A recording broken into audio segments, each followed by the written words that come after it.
Hi everyone, my name is Weena and I am a hairstylist that is specialized in caring, treating, styling, coloring natural curly and coily hair in New York City and in Montreal, Canada. So this is important to note that I have never been an assistant in the beginning of my career. So this is definitely something I could talk about in another. I took the decision of, yeah, I'm gonna do natural hair in April 2011, and I had my first client the first week of May 2011. Oh, and I was working from home. If you remember correctly, my grandmother, she was still working from home, and she had all the setup already. She had the sink, and when I say working from home, I mean we have a basement where it's just dedicated for the salon.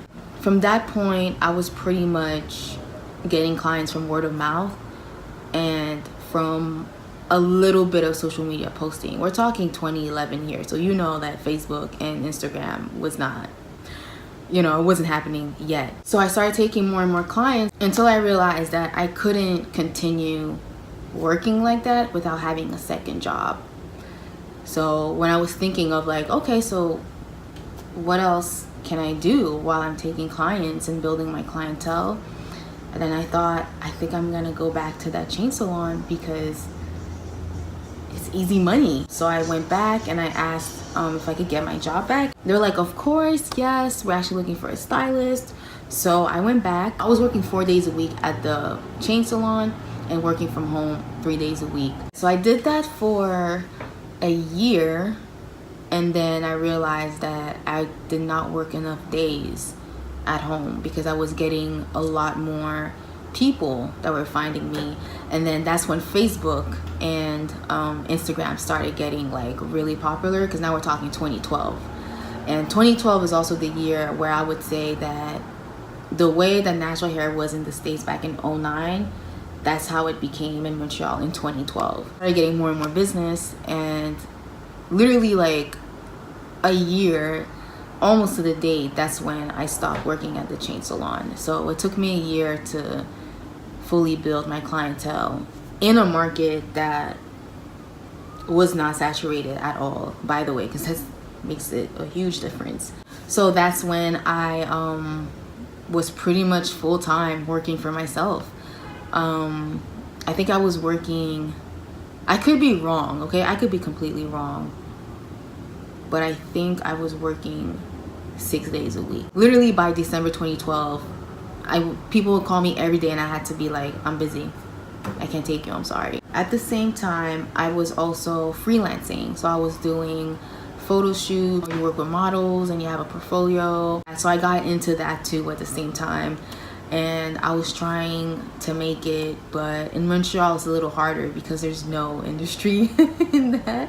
But the level that I was looking for, I would have had to move to New York or LA, and I wasn't ready to do that yet. So, but I continued on because I would get published and stuff like that. So I figured, I'll stay, maybe something will happen from it. But honestly, I just got good contacts. And I met some really nice people.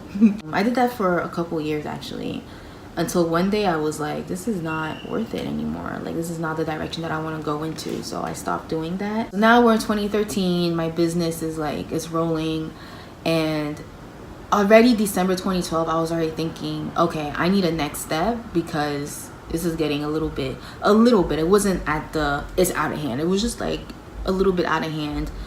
So I was like, I don't know what the next step is, but I need to go there. Now looking back, what I was looking for was to rent a chair, not necessarily work from home, because I was noticing that if I wanted to grow, I needed access to just people seeing me from outside, not just online. I went to an event to speak, and then these two investors approached me about opening a natural hair salon in Montreal. And then I met up with them to talk about it, but then I was like, nah, that's not what I'm looking for. So I said no. They insisted, and I said no. They insisted again, and I said no. And then there was a little threat that was made to my brand. If that would have happened today, I would have been like, okay, Go ahead.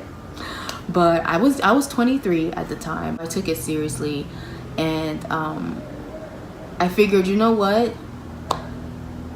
They're older than me, so most likely I'm gonna learn something from this. And I did. I learned a lot. I learned exactly what not to do when opening a salon. We were pretty much set up for failure. Like literally the first week, something that I cannot talk about legally happened.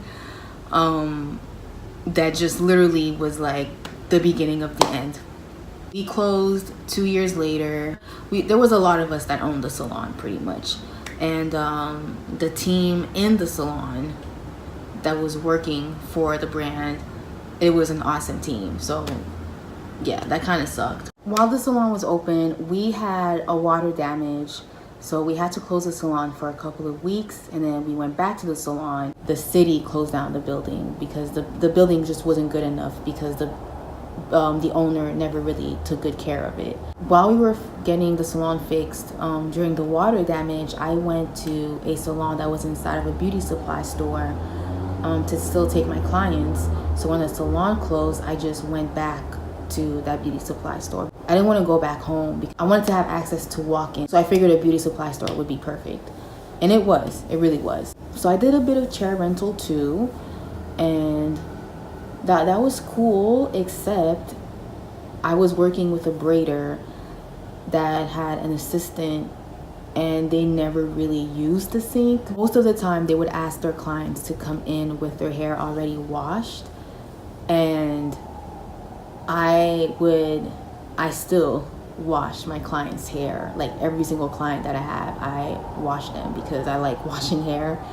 So yeah, it kind of ruined the sink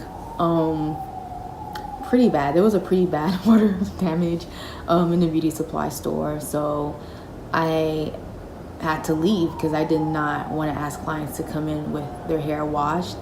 So I went back home. So once the water damage in the beauty supply store got fixed, then the braider said, hey, you're welcome to come back.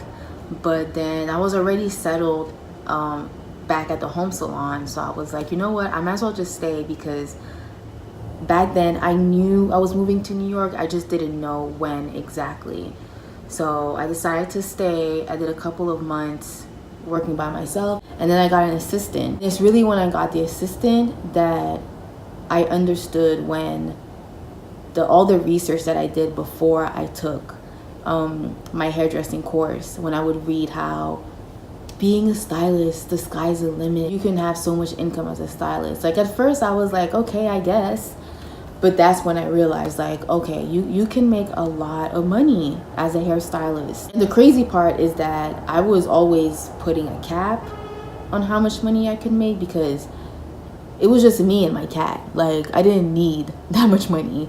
But if I wanted to, I could have made 6 figures like that, like very easily. So I did that for a couple of months, and then I moved to New York City. I did a little bit of, I worked in the salon like 50-50 for a little bit, but it just wasn't the best environment for me. And then I realized, like, okay, I think I'm so used to working for myself and having my own policy, my own rules, and the way that I do things, that it's just better for me to just work for myself. So this is where I'm at now. I'm building my clientele in New York City from scratch. And then I started traveling back and forth to Montreal once a month. So that's what I'm doing right now. But yeah, that's my story. Hope you like it. If you have any questions, let me know in the comment section. And I will see you in the next video.